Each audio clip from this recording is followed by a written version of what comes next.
ভাই বলে দাও কি আমল করো তুমি যে তোমার সম্পর্কে এত বড় সার্টিফিকেট রহমতুল্লাহ আলামিন আল্লাহ রাসূল সাল্লাল্লাহু আলাইহি ওয়াসাল্লাম স্বয়ং দিয়ে দিয়েছেন, কি করো তুমি বলো।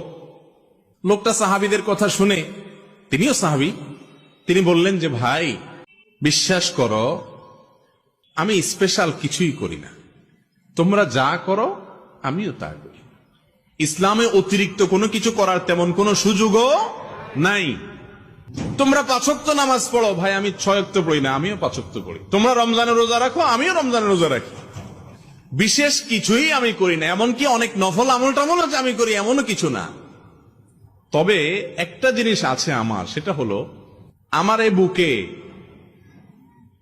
আল্লাহর জমিনে কোনো মানুষের জন্য আমার কারোর প্রতি আমার কোনো দুঃখ কষ্ট শত্রুতা হিংসা বলতে কিচ্ছু নাই। কেউ আমাকে যদি একটা গালিও দেয় তো আমি একেবারে ফ্রেশ মনে থাকে মাফ করে দিই।